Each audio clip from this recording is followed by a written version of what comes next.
Bismillahirrahmanirrahim. Ada seorang, itu cerita terjadi sama saya sendiri di Makkah, orang Mesir.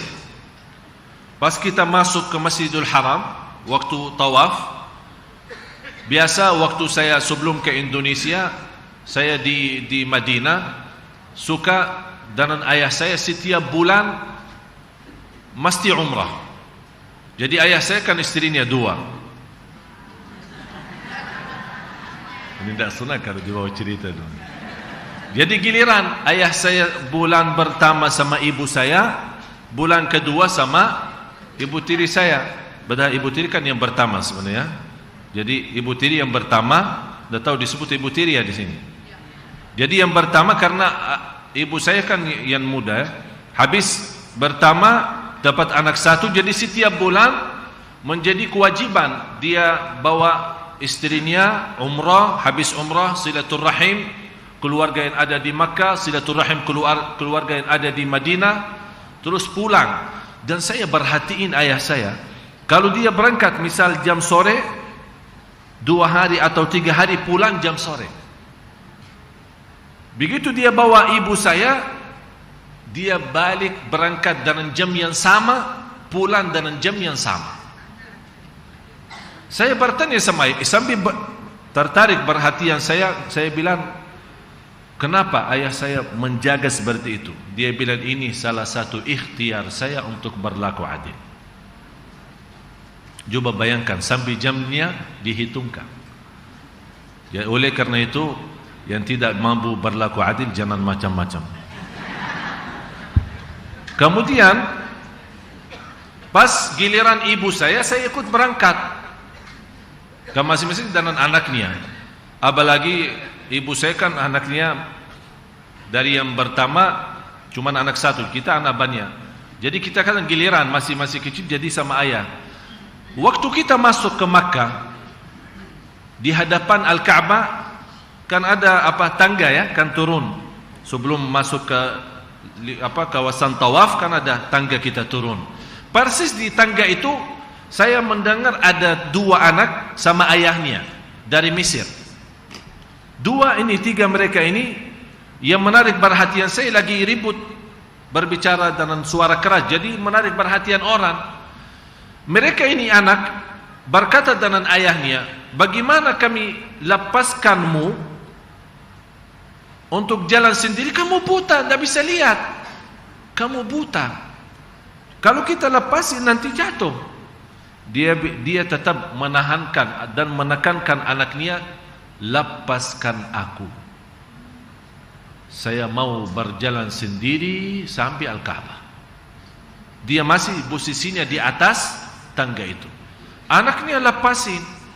Sambil saya lihat dengan mata sendiri beliau nangis. Dan berdoa dengan bahasa Mesirnya. Bukan bahasa Mesirnya artinya bahasa kampungnya ya, bahasa daerahnya, bukan bahasa Arab murni, bukan bahasa Quran. Dia berkata begini, ya Allah, dia dari lahir, ceritanya dari lahir buta. Dia bilang, ya Allah, saya datang dari jauh. Saya langsung terjemahin ya, tidak usah pakai bahasa Arabnya. Ya Allah, saya datang dari jauh. Pertama kali menginjak bumi tanah suci ini, saya punya keinginan satu. Ya Allah, aku mohon, kalau memang Allah berduli sebagai hamba Allah, saya mohon sekali saja kasih saya sehat supaya bisa melihat Ka'bah. Habis itu silahkan ambil lagi, biar buta lagi. Umurnya 70 tahun. Apa yang terjadi jemaah? Itu peristiwa terjadi persis di depan mata dan anaknya ada di bawah tangga. Beliau belum menurunkan tangannya, sungguh subhanallah sambil nangis, berteriak Allahu Akbar, labbaik Allahumma labbaik, labbaik la syarika laka labbaik, innal hamda wan ni'mata laka wal mulk la syarika lak. Dan dia berkata, indahnya Al-Ka'bah, bisa melihat. Indahnya Al-Ka'bah, dia berkata seperti itu. Ternyata indah Al-Ka'bah. Dan anaknya kaget semua, nangis. Ayah, saya bisa lihat, emang bisa lihat Ka'bah. Dan dia berjalan sendiri sampai Al-Ka'bah, mencium Al-Hajarul Aswad. Dan di saat itu memang ramainya luar biasa. Saya ikutin di belakang dia, subhanallah. Ya luar biasa dahsyat. Beliau jalan, mana manusia itu tergeser sendiri. Sepertinya mereka buka jalan. Seperti ada orang raja datang, atau biasanya kalau raja datang dikawal kan, ada polisi dibuka. Ini tidak pakai polisi, tapi manusia minggir sampai masuk Hajarul Aswad dan cium, dan kemudian tawaf.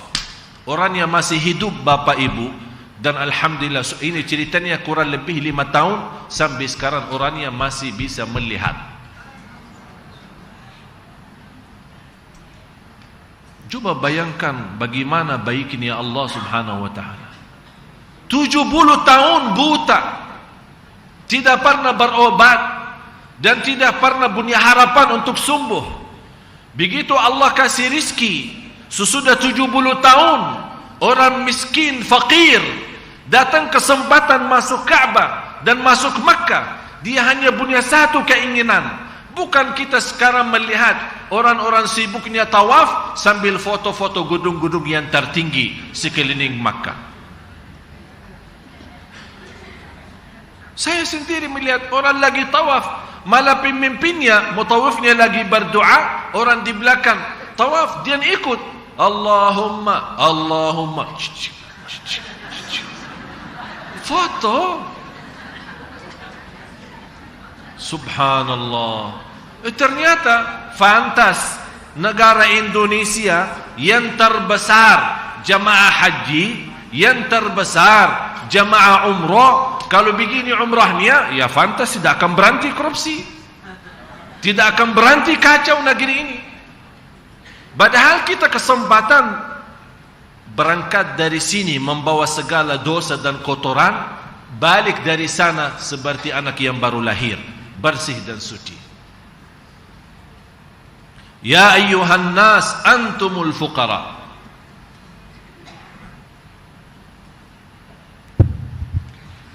Hai manusia, kamulah yang berkehendak kepada Allah, dan dialah yang maha kaya, tidak memerlukan sesuatu lagi, maha terpuji.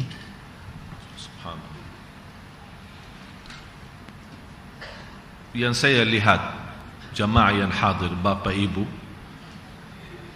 kalau tidak salah 90% yang ada di masjid ini aslinya orang Islam. Faham gak? Hah? Bukan 100%. Berarti salah faham maksud saya. Maksud saya, di antaranya ada yang mu'allaf. Betul kan? Artinya mu'allaf, ada yang baru 2 tahun, ada yang barangkali 10 tahun, ada yang 20 tahun, tapi yang lahir Islam dan sampai sekarang masih Islam, mudah-mudahan sampai akhir hayat Islam iman 90%. Betul enggak? Coba kira-kira angkat dari lahirnya Islam sampai sekarang, angkat tangan. Ya, kurang lebih 90%, 99,9%.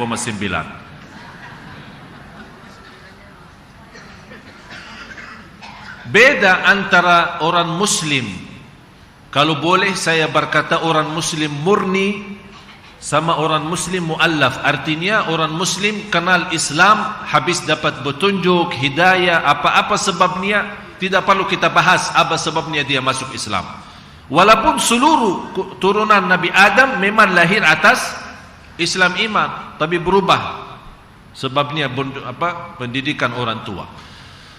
Tapi yang saya bertanya kepada bapak ibu yang dari lahirnya Islam, karena orang tuanya Islam, walaupun mohon maaf kita belum begitu menjadi orang Islam sebenarnya, kita hanya memiliki nama Muslim, tapi dari sisi pemahaman masih banyak kekurangan, ya. masih belum kita mengerti banyak hal, apalagi terhadap ibadah kita. Malah saya banyak kenal orang-orang begitu sudah tua mulai belajar Islam. Bagus, alhamdulillah, ketika ada kemauan belajar, walaupun sudah mendekati kematian boleh belajar, karena belajar itu tidak ada waktu tertentu. Tapi pertanyaan saya kepada Bapak Ibu, apakah pernah yang sudah lahir atas Islam sampai sekarang dia masih Muslim, apakah kita pernah minta kepada Allah jadi orang Islam? Jelas pertanyaan saya? Apakah kita sebelum lahir sempat meminta kepada Allah, ya Allah jadikan saya orang Islam? Berarti Bapak Ibu, salah satu kenikmatan bagi kita semua menjadi orang Islam tanpa kita minta kepada Allah Subhanahu wa taala. Kita jadi orang Islam tanpa kita memohon kepada Allah Subhanahu wa taala. Kita jadi orang Islam tanpa kita harap.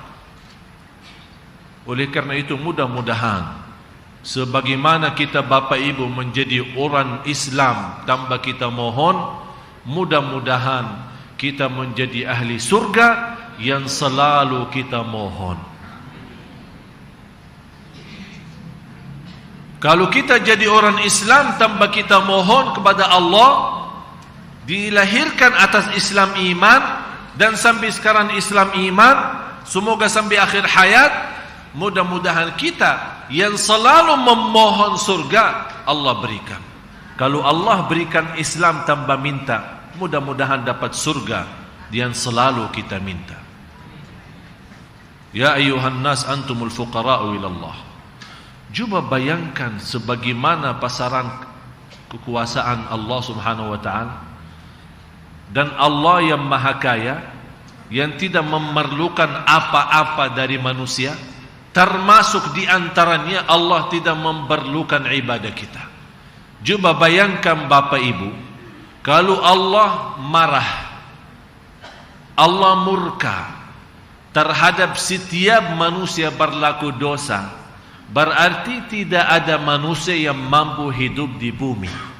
Tapi karena Allah maha sabar, begitu manusia berlaku dosa, Allah masih memberikan kesempatan supaya segera bertaubat. Malah keindahan kasih sayangnya Allah, saat manusia anak Adam berlaku dosa, Allah perintahkan malaikat yang menulis dosa dan maksiat, jangan tulis dulu, sabar. Barangkali dia sadar segera beristighfar, taubatan, tidak jadi tertulis dosa itu.